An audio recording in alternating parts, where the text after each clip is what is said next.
सभी बच्चों को जय हिंद। मैं सुरेश सुके, व्याख्याता, शासकीय बहुउद्देशीय बालक उच्चतर माध्यमिक विद्यालय कोंटा, जिला सुकमा, छत्तीसगढ़। बच्चों, आज हम कक्षा 12वीं विषय जीव विज्ञान वार्षिक परीक्षा 2021 के सेट बी के प्रश्न पत्र के अति लघु त्रिप्रश्न एवं लघु त्रिप्रश्नों का अभ्यास करेंगे। प्रश्न क्रमांक 1, मनुष्य में गर्भावस्था की अवधि कितने दिनों की होती है? उत्तर, मनुष्य में गर्भावस्था की अवधि 280 दिन या 40 सप्ताह का होता है। प्रश्न क्रमांक 2, ओपियाइड्स किस पादप से प्राप्त किया जाता है? उत्तर, ओपियाइड्स पैपावर सोमेनिफेरम से प्राप्त किया जाता है। प्रश्न क्रमांक 3, बीटी कपास में स्थानांतरित कीटरोधी प्रोटीन का नाम क्या है? उत्तर, बीटी कपास में स्थानांतरित कीटरोधी प्रोटीन का नाम क्राई प्रोटीन है। प्रश्न क्रमांक 4, कौन सा पारिस्थितिक तंत्र तुलनात्मक रूप से कम स्थायी होता है? उत्तर, मरुस्थलीय पारिस्थितिक तंत्र तुलनात्मक रूप से कम स्थायी होता है। प्रश्न क्रमांक 5, सीएनजी का पूरा नाम लिखिए। उत्तर, सीएनजी का पूरा नाम कंप्रेस्ड नेचुरल गैस है। प्रश्न क्रमांक 6, युग्मनज क्या है? उत्तर, परागण के पश्चात पराग कणों का अंकुरण होता है, जिसके फलस्वरूप नर युग्मक पराग नलिका की सहायता से मादा युग्मक तक पहुंचकर बीजाणु के अंदर भ्रूण कोश में संलयित होते हैं। संलयित होने के पश्चात बनी रचना ही युग्मनज जाइगोट कहलाता है। प्रश्न क्रमांक 7, ओंकोजीन्स को स्पष्ट कीजिए। उत्तर, कुछ विषाणुवीर जीन अनियंत्रित समसूत्री कोशिका विभाजन को प्रेरित करके पोषक कोशिकाओं में कैंसर पैदा करते हैं, जिन्हें ओंकोजीन्स कहते हैं। प्रश्न क्रमांक 8, बिंदु उत्परिवर्तन किसे कहते हैं? उत्तर, जीन उत्परिवर्तन जिनमें एकल नाइट्रोजन क्षारक का प्रतिस्थापन, विलोपन या निवेशन होता है, उसे बिंदु उत्परिवर्तन कहते हैं। जीन उत्परिवर्तन डीएनए द्विगुणन के समय होते हैं, जब इनमें नई न्यूक्लियोटाइड श्रृंखलाओं का निर्माण होता है, अर्थात डीएनए रज्जुक संश्लेषित होते हैं। उदाहरण के लिए मनुष्य में दात्र कोशिका अरक्तता, सिकल सेल एनीमिया रोग डीएनए के एक नाइट्रोजन क्षार के परिवर्तन के कारण हो जाता है। प्रश्न क्रमांक 9, मानव में होने वाले कोई 2 जीवाणु जनित रोगों के नाम कारक सहित लिखिए। उत्तर, जीवाणु जनित रोगों के नाम, पहला निमोनिया, रोग कारक का नाम स्ट्रेप्टोकोकस न्यूमोनी, दूसरा कोढ़, रोग कारक का नाम माइक्रोबैक्टीरियम लेप्री। प्रश्न क्रमांक 10, आनुवंशिक रूपांतरित फसलों के कोई 2 लाभ लिखिए। उत्तर, आनुवंशिक रूपांतरित फसलों के उत्पादन के लाभ इस प्रकार हैं। पहला, इस प्रकार के फसलों में पोषक गुणवत्ता में सुधार हुआ है, जैसे अधिक उत्पादन, अधिक प्रोटीन घटक तथा अच्छे आवश्यक गुणों जैसे गेहूं की अच्छी बेकिंग गुणवत्ता तथा जौ की अच्छी माल्टिंग गुणवत्ता आदि का विकास इस प्रकार की फसलों में हुआ है। दूसरा, लवण एवं सूखा सहिष्णुता, इस प्रकार की फसलें अजैविक दबाव प्रतिबलों जैसे ठंडा, सूखा, लवण, ताप आदि के प्रति अधिक सहिष्णु होते हैं। तीसरा, इस प्रकार की फसलें रासायनिक पीड़कनाशकों पर कम निर्भर रहते हैं। चौथा, इस प्रकार की फसलें कटाई के पश्चात होने वाले नुकसान को कम करती है। पांचवा, इस प्रकार की फसलें ऐसे पादपों के विकास में सहायक है जिनसे वैकल्पिक पदार्थों की आपूर्ति भी की जा सकती है। प्रश्न क्रमांक 11, अंडाणु जनन व शुक्राणु जनन में कोई 3 अंतर लिखिए। उत्तर, अंडाणु जनन व शुक्राणु जनन में अंतर इस प्रकार है। अंतर 1, शुक्राणु जनन, इस क्रिया द्वारा वृषण से स्पर्मेटोजोआ या शुक्राणु का निर्माण होता है, जबकि अंडाशय जनन में अंडाशय में अंडाणु का निर्माण होता है। अंतर 2, शुक्राणु जनन, इस विधि में वृषण की जर्मिनल एपिथेलियम कोशिकाओं के परिपक्व से प्राथमिक स्पर्मेटोसाइट बनता है, जबकि अंडाशय की जर्मिनल एपिथेलियम की कोशिकाओं द्वारा प्राथमिक ओसाइट बनता है। अंतर 3, शुक्राणु जनन में प्राथमिक स्पर्मेटोसाइट के विभाजन से 4 स्पर्मेटिड बनते हैं, जबकि अंडाणु जनन में प्राथमिक ओसाइट का विभाजन निषेचन के समय शुक्राणु के प्रवेश के द्वारा होता है, जिससे 1 अंडाणु एवं 3 ध्रुवीय कोशिकाएं बनती है। अंतर 4, शुक्राणु में पीतक नहीं पाया जाता है, जबकि अंडाणु में पीतक पाया जाता है। अंतर 5, शुक्राणु अधिक संख्या में बनते हैं, जबकि अंडाणु कम संख्या में बनते हैं। प्रश्न क्रमांक 12, क्या विद्यालयों में यौन शिक्षा आवश्यक है? यदि हाँ तो क्यों? उत्तर, हाँ, विद्यालयों में यौन शिक्षा आवश्यक है ताकि छात्र छात्राओं को यौन संबंधी विभिन्न पहलुओं के बारे में फैली हुई भ्रांतियों एवं यौन संबंधी गलत धारणाओं से छुटकारा मिल सके। बच्चों को जनन अंगों, किशोरावस्था एवं उससे संबंधित परिवर्तनों, सुरक्षित और स्वच्छ यौन क्रियाओं, यौन संचारित रोगों व एड्स की जानकारी देना विशेष रूप से किशोर आयु वर्ग में जनन संबंधी स्वस्थ जीवन बिताने में सहायक होती है। प्रश्न क्रमांक 13, एक हीमोफिलिक पुरुष तथा एक सामान्य स्त्री के विवाह द्वारा उत्पन्न संतानों की वंशागति कैसे होगी? केवल आरेख चित्र द्वारा समझाइए। उत्तर, एक हीमोफिलिक पुरुष तथा एक सामान्य स्त्री के संतानों का आरेख चित्र इस प्रकार है।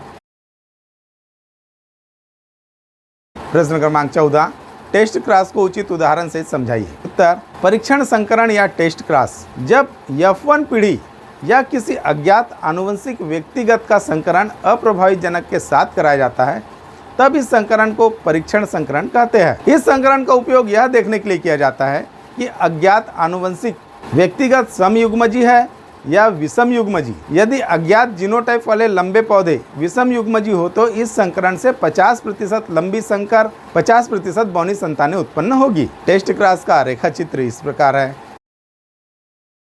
प्रश्न क्रमांक 15, सेंट्रल डोग्मा किसे कहते हैं? उत्तर, सेंट्रल डोग्मा अर्थात आनुवंशिक सूचनाओं का प्रवाह। डीएनए में उपस्थित नाइट्रोजिनस क्षारकों का क्रम ही पॉलीपेप्टाइड श्रृंखला में अमीनो अम्ल क्रम को निर्धारित करता है। प्रोटीन संश्लेषण के समय सर्वप्रथम डीएनए में संचित आनुवंशिक सूचनाएं डीएनए से मैसेंजर आरएनए में स्थानांतरित हो जाती है। मैसेंजर आरएनए पुनः इन सूचनाओं को प्रोटीन की मात्रा से अनुवादित करता है। यह प्रवाह 3 प्रकार का होता है। पहला एक दिशीय प्रवाह, दूसरा चक्रीय प्रवाह, तीसरा विपरीत प्रवाह। प्रश्न क्रमांक 16, कैंसर रोग के कोई 3 प्रकारों को समझाइए।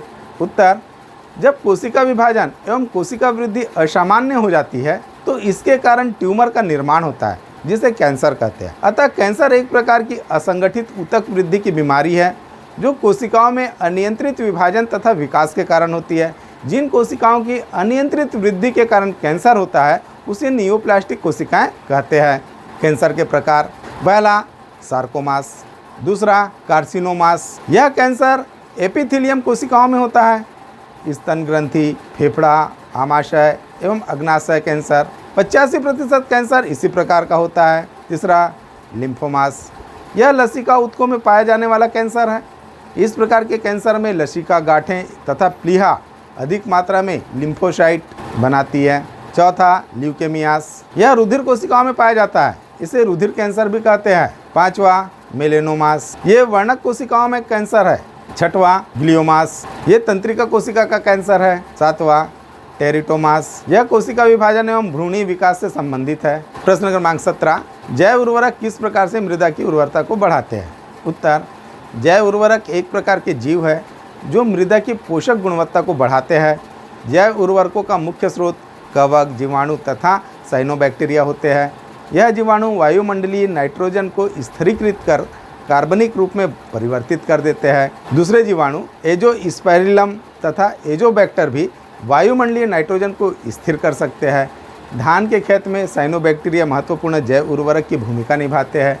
नीलहरित शैवाल भी मृदा में कार्बनिक पदार्थ बढ़ा देते हैं जिससे उसकी उर्वरता बढ़ जाती है। प्रश्न क्रमांक 18, बायोपायरेसी क्या है?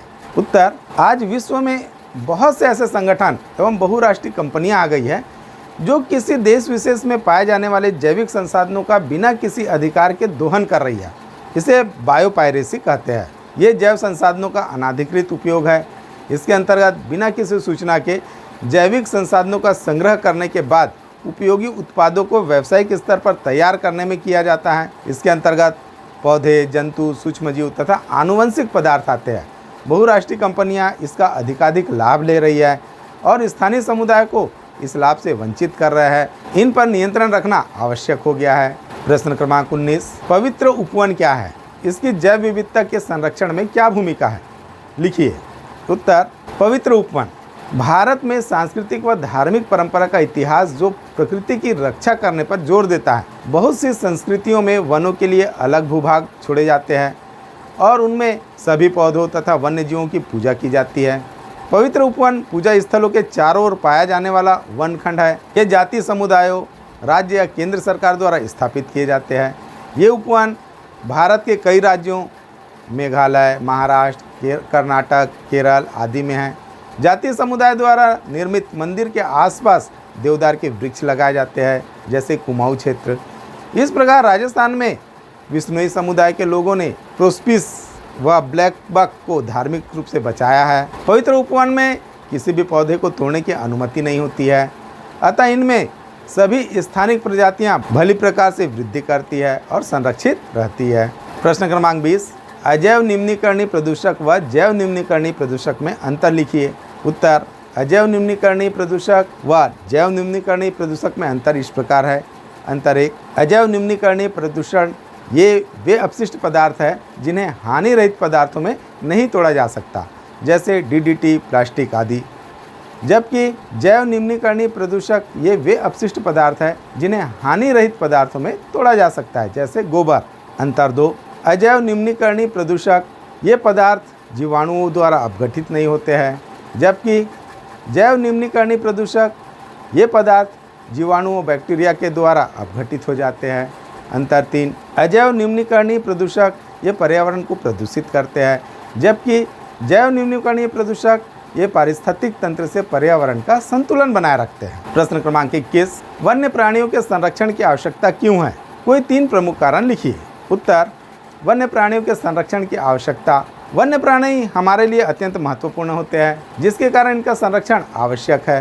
पहला, प्राकृतिक संतुलन, ये प्राकृतिक संतुलन स्थापित करते हैं। दूसरा, आर्थिक महत्व, वन्य प्राणी इनसे कई आर्थिक महत्व के उत्पाद जैसे दांत, त्वचा, सींग आदि प्राप्त होते हैं, जिनसे अनेक उपयोगी वस्तुएं बनाई जाती है। तीसरा, इनका उपयोग वैज्ञानिक शोध कार्यों में किया जाता है। चौथा, मनोरंजन, वन्य प्राणियों को उनके प्राकृतिक आवास में देखने से आनंद की प्राप्ति होती है। पांचवा, धार्मिक व सांस्कृतिक मूल्य, इनके साथ हमारी धार्मिक भावनाएं तथा सांस्कृतिक भावनाएं भी जुड़ी हुई है। प्रश्न क्रमांक 22, पर्यावरणीय प्रदूषण को रोकने के लिए एक व्यक्ति के रूप में आप क्या उपाय करेंगे? कोई 6 उपाय लिखिए। पर्यावरणीय प्रदूषण को कम करने के उपाय इस प्रकार है। पहला, हमें प्रत्येक उपलब्ध स्थान पर अधिक से अधिक पेड़ लगाना चाहिए। दूसरा, घरों में भोजन बनाने के लिए धुआं रहित ईंधन जैसे एलपीजी, गोबर गैस और सौर ऊर्जा का उपयोग अधिक से अधिक करना चाहिए और बढ़ावा देना चाहिए। तीसरा, वाहनों के धुएं को रोकने के लिए उसमें फिल्टर का प्रयोग करना चाहिए। चौथा, पॉलीथीन की थैलियों के स्थान पर हमें कागज की थैली या कपड़े का थैला उपयोग में लाना चाहिए। पांचवा, कूड़ा करकट डस्टबिन में ही डालना चाहिए। छठवां, पानी का दुरुपयोग न कर उसका संरक्षण करना चाहिए। सातवां, उत्सवों पर आतिशबाजी के प्रयोग पर रोक लगानी चाहिए। आठवां, मल पदार्थ, गोबर तथा पौधों के अवशेषों को गड्ढे में डालना चाहिए, जिससे ह्यूमस का निर्माण हो सके। तो बच्चों, इसी के साथ ही हमारी आज की क्लास यहीं पर समाप्त होती है। मैं उम्मीद करता हूँ आपको मेरी क्लास पसंद आई होगी। इसे ज़्यादा से ज़्यादा लाइक करें, शेयर करें और सब्सक्राइब करें। धन्यवाद। जय हिंद।